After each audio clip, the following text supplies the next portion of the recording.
Are you battling with weight loss? Can't keep those love handles at bay? Or can't you lose those extra few inches? You know, there are reasons why you can't just melt off body fat, but maybe you can. In this video, I'm going to explain you how you can melt off body fat like butter, with butter. Okay, let's start off by looking at how your body melts off its own fat. Our adipose tissue stores fat in the form of triglycerides. To melt fat off your body, you have to first quote-unquote release it. This happens by a process called lipolysis, which breaks down those triglycerides into glycerol and free fatty acids, or FFAs. Lipolysis gets triggered by hormones like glucagon, epinephrine, norepinephrine, ghrelin, growth hormone, testosterone, and cortisol. Glucagon is the counterpart of insulin that rises when our blood sugar levels are low. It makes the liver convert stored glycogen into glucose and increase free fatty acid utilization. The key hormone when it comes to body composition is insulin, which regulates the storage and distribution of nutrients. If it's constantly elevated,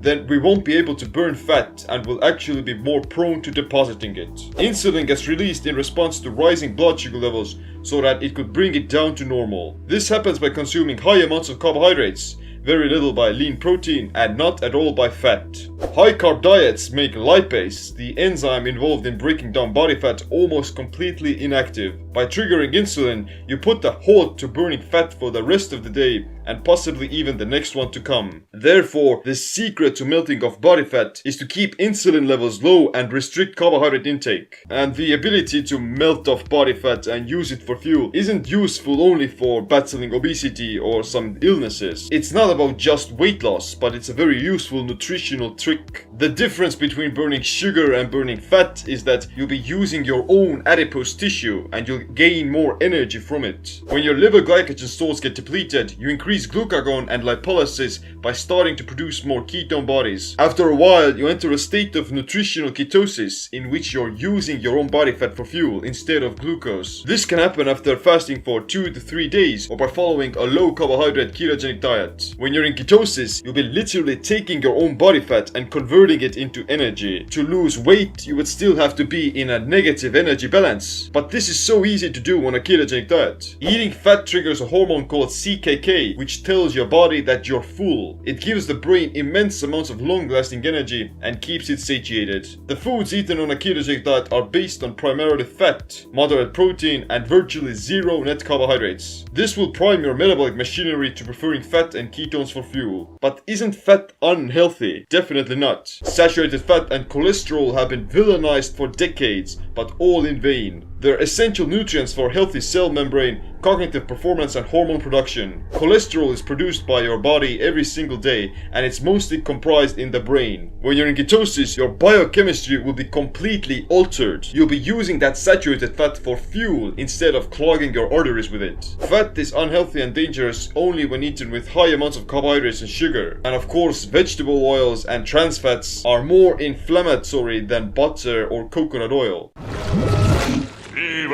As you can remember, the hormones that trigger lipolysis are all dependent of the consumption of fat. The best testosterone boosting foods are high in cholesterol and fat, such as eggs, red meat, fish, and butter. Another satiety hormone is ghrelin, which won't get released in the presence of CKK. In 1 gram of fat there are 9 calories, whereas 1 gram of carbohydrates or protein has only 4, less than half the amount. So of course it's easy to presume that eating more fat makes you fat. But it's also easy to make false presumptions based on that. High carb, low fat diets with no fiber can lead to leptin resistance. You can eat copious amounts of sugar without even feeling like you've eaten something. The signal that you've received enough calories disappears into the void and gets silenced by your subconscious mind, whose motivations urge you to keep on eating because your brain is starving. Now, eat a tablespoon of salted butter or coconut oil and you won't get any cravings whatsoever. You'll light up your taste buds and feel amazing, but you won't enter this vicious cycle of wanting to get more and more.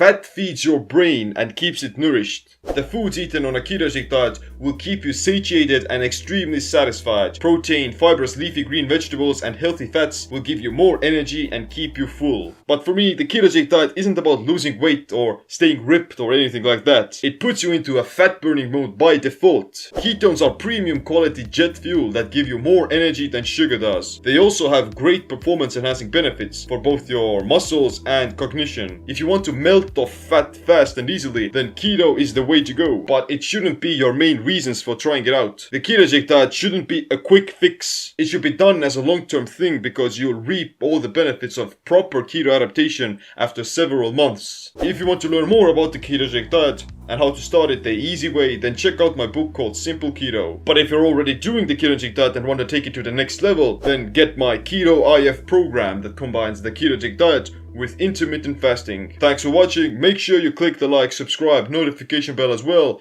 My name is Seem. Stay burning fat. Stay empowered.